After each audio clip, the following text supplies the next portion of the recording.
Sometimes people ask me why it is that women seem to get overlooked for promotions and why we have the gender pay gap in the UK that we have, and all those other questions about why are women treated differently at work.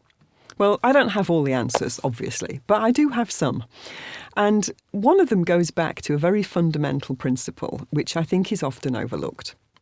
And it's this: that masculine and feminine brains are wired up slightly differently to perform different functions. And therefore, when masculine and feminine brains set about the task of daily work, they do it in a slightly different way. In particular, in the way that they relate to colleagues.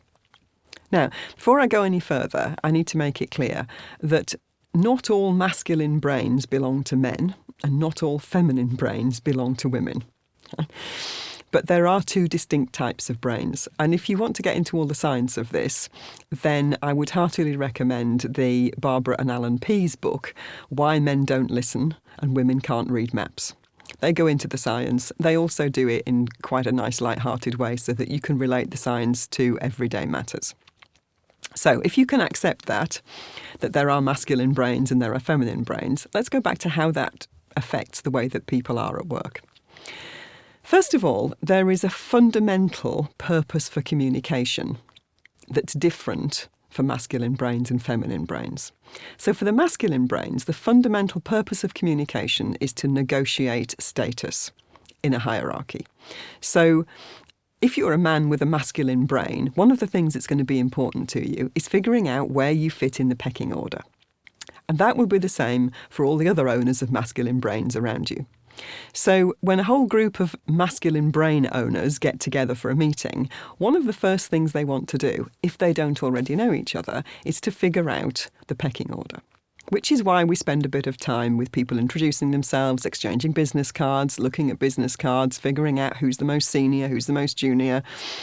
Those things will be a huge distraction to the owner of a masculine brain if they don't know where somebody fits in the pecking order.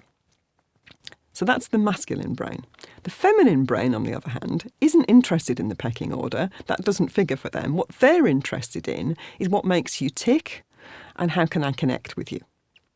So when a group of owners of feminine brains get together, they don't necessarily want to know what your job title is or what your experience is. What they're interested in is who are you and how can we connect? What have we got in common? So they're always looking for the shared experiences. Now, it's no secret that most of what goes on in business is dominated by masculine style thinking because for so long, business was the province purely of men. And so when women started to come into more senior positions in the workforce, things started to change a little bit. But not very much in the beginning, because what happened is that most women started behaving like the owners of masculine brains in order to fit in. So they learned how to put forward their credentials so that they would be taken seriously, which basically means afforded a place in the pecking order.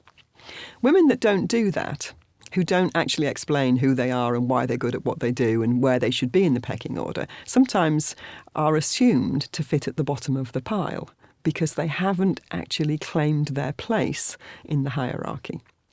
And so however confident and however experienced and expert somebody might be, unless they claim their place in the pecking order, they may well be overlooked. So that's one reason why sometimes women do get overlooked, is because they don't realise that it's a distraction if they don't explain where they fit. Some of them don't know how to do it, and some of them think that, well, it's not important to me, so I'm just not going to engage. Which, of course, is always a mistake, because it's a good idea to do what other people need from you so that they can engage. Now, let's go back to the feminine brains, because the feminine brains are all interested in who are you and what have we got in common, how can we connect, how can we work together.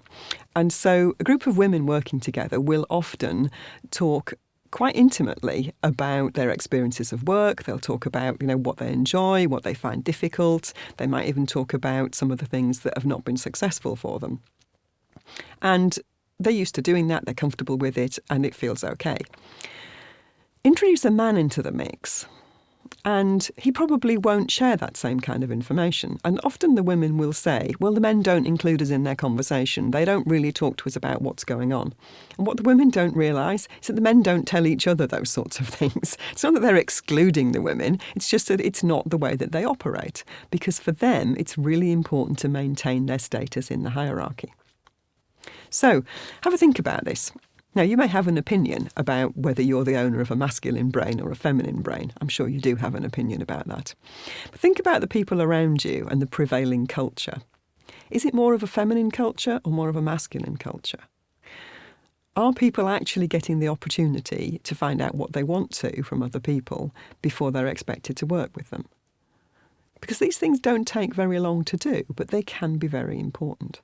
And if you're a leader of a team, or you're a coach, or you're a manager, then understanding what's important to other people that you're working with can be very, very helpful. And of course, this is just one dimension. But I do think that in this very politically correct world that we live in, sometimes in our desire not to discriminate against people and not to make exceptions for people on the basis of gender, sometimes we're missing a trick. Because the truth is that masculine brains and feminine brains are different, and therefore their owners bring different things to work.